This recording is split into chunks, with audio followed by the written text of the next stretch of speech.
I fly it every week almost as well. Same route as I fly from my home state of Louisiana into D.C.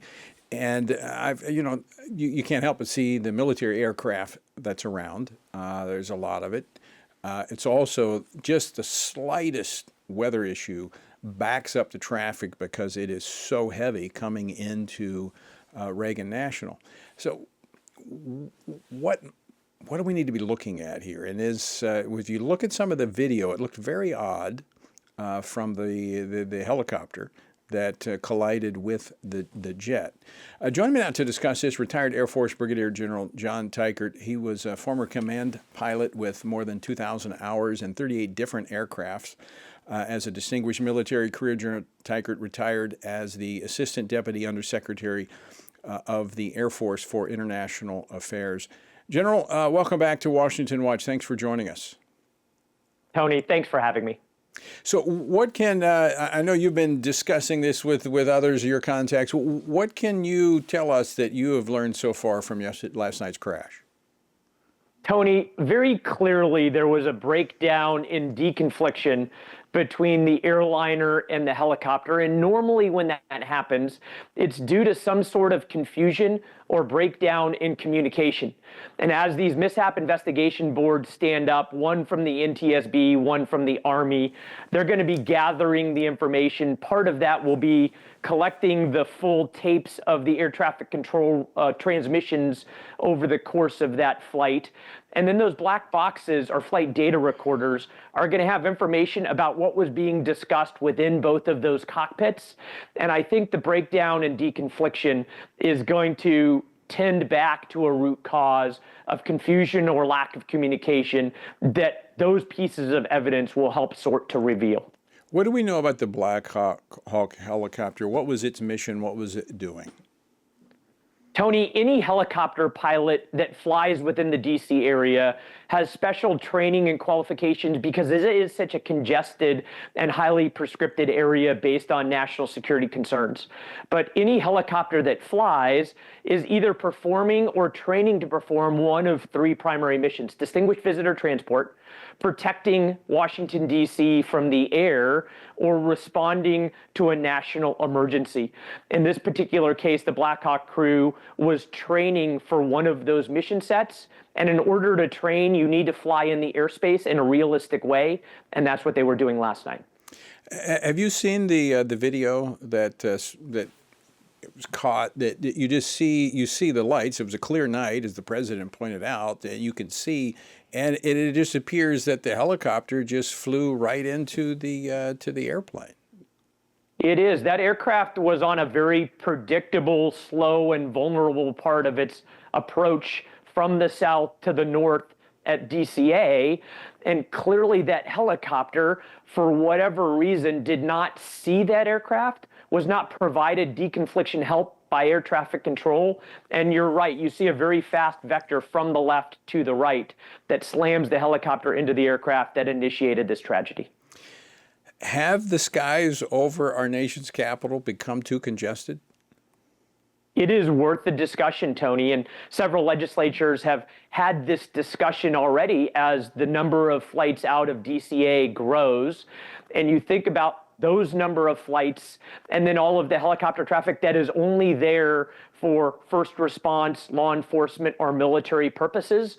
But it is such a tight area of airspace because of the population and the limits based on national security that it is worth having a full discussion about whether there is too much traffic in and out of DCA, and to reassess the processes, procedures, and techniques of military and law enforcement aircraft to make sure that there's no unnecessary missions going on in that airspace.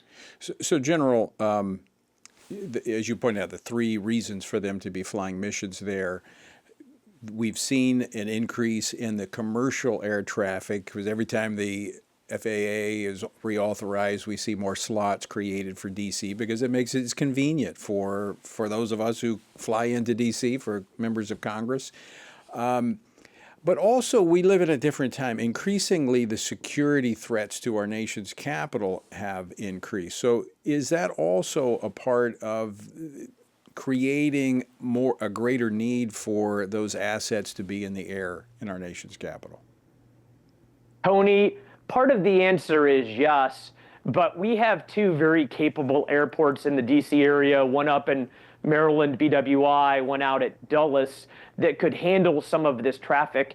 And we need to be careful that we're not trading in convenience and creating risk like seemingly happened last night. And, the investigators first will preserve perishable evidence. Second, they'll figure out what happened. But most importantly, they'll get to the root cause of why it happened so that we can update procedures, policies, techniques, and airspace so that nothing like this happens again. That's their primary charge. And I think part of that assessment is going to be air traffic control and the amount of volume of traffic both at DCA and those other missions around the DC area. Now, I know no one wants to jump to conclusions on this because there is an investigation, and I'm sure it will be thorough. Again, I think this will be investigated very, very closely because it is in our nation's capital, and so many members of Congress are directly touched by this. But some have said, and there's certainly reason and justification to say it, that when you look at both the commercial, the FAA, and you look at the military, there's been such a misplaced focus on non-essential skill sets, DEI, that it could distract from the necessary training that is needed to make people proficient in their jobs. Is that justified? Tony, I have seen some of that distraction in the DoD during the last 4 years. And we see now a president and a secretary of defense who are insisting that we get back to a constitutionally grounded, mission-focused, merit-based system within the national security sphere. And we heard some of that from the president about air traffic controllers as well. And we think about how diversity has been elevated during the last 4 years to the sacrifice of unity and shared purpose. And I have seen many in the military who have lamented the fact that we have drifted away from the focus that the military is there to be lethal and ready because of all these other distractive elements. And now it is very welcome amongst the vast majority of the military members to get back to a focus on the mission and a focus back on merit-based elevation. Yeah, General Teichert, it's sad that it requires a tragedy to bring us back to focus on what is essential. I mean, I can cite several recent examples going back to July of this last year. President Trump former President Trump nearly assassinated because there was issues in the Secret Service. We're looking at California that's been on fire because their fire department looked at DEI as opposed to fighting fires. And now we see, and I hope it's not the case, but there's enough to point to it that that's probably a contributing factor to what happened last night. Tony, I think you're right, and I think the breakdown in law enforcement in New Orleans over New Year's is one of those same types of situations where when you focus on things other than the mission, then you're naturally going to have the opportunity cost where you are less professional, less capable, and less able to handle the situations that are demanded by the mission. And we see it in a variety of areas in our country, and I really do hope, whether you take that away from this accident or not, that we recognize that institutions are there to accomplish a mission. And when you don't focus on that mission, then there are harms that will result from the distraction that is a part of those lack of focus and lack of unity. It unfortunately is the reality. It just is. General Teichert, I want to thank you for joining us and appreciate your insights on this. Thanks as always, Tony.